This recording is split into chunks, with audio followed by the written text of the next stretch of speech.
खैर तेरे दम दी। ते सज्जन मित्र प्यारे की फरमा रहे सी सुनना चाह रहे। अस्सलाम वालेकुम।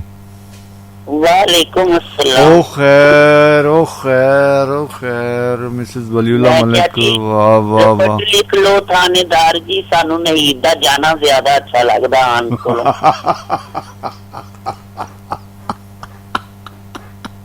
50 मिनट का 15 मिनट का किसी 20 मिनट का प्रोग्राम रेडियो पाकिस्तान तो कर दे जनाब। आहो बिल्कुल बिल्कुल सही है। जनाब ही सुन रहे हैं ताड़े प्रोग्राम। अच्छा मैनू ये दसो किन्ने चुराया सी जी दिल? ने चुराया मैं भी दसांगा। ताड़ा तो बहुत सारे ने चुराया है, मुझे पता है, पूरा मजमा ही है। अच्छा अच्छा मलिक साहब ने केड़े संच ताड़ा दिल चुराया सी?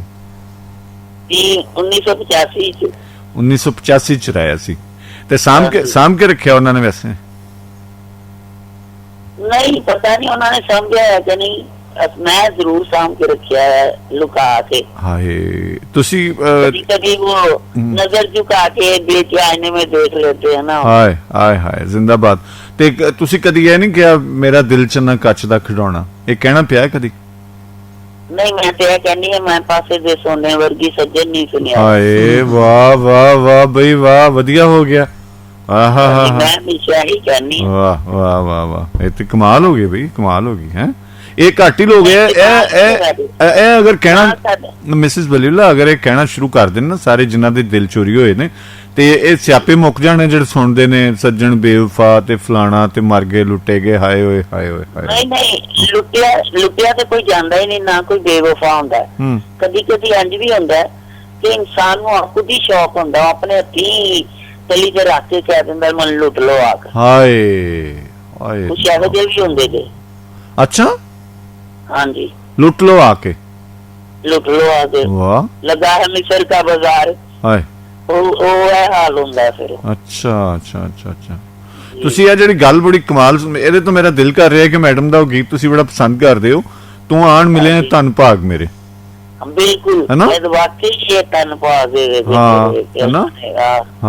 क्या मन जीवन साथी देता और जाता मैं बहुत शुक्रगुजार हूँ और बेहतरीन जीवन साथी और बेहतरीन औलाद को नवाजा। जिंदाबाद जिंदाबाद। इज्जत और बहुत मोहब्बत मिली है माशाल्लाह माशाल्लाह माशाल्लाह हर पासे। तो बुखारी साहब ने मेरा सलाम जी। जी वालेकुम। बड़े चुप बैठे हो। नहीं नहीं मैं असल इसी तरह मेरा भी ताड़े हाँ जी वो ना बहुत खुला यूसुफ पंजाबी उन्होंने खुला डुला दे रहे।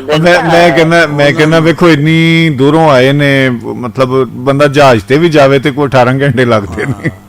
हाँ जी लेकिन 18 घंटे अगर तुम उन्होंने दे दोगे 18 मिनट नहीं ला सकांगे ताड़े कोल। नहीं कोशिश यही हुंदी है कि मतलब है कि कोई रिचार्ज है बनया रवे सुनने वाले तरह ना। लेकिन जरा काटोला रख लिया करो ना। ठीक है ठीक जी ठीक हो जल्दी ही उन्होंने को कोशिश करके खुदाफिज कर लिया जी ठीक हो गया। मैं तुहानू हुण तुहाडे नवें ला रिहा जे यही तुहाडी पसंद है ना, तू आन मिले धन भाग तुहाडे नाल मैं भी बड़े सुकून नाल बैठ के सुनांगा। ठीक है जी बहुत मेहरबानी thank you. Allah Hafiz Allah Hafiz.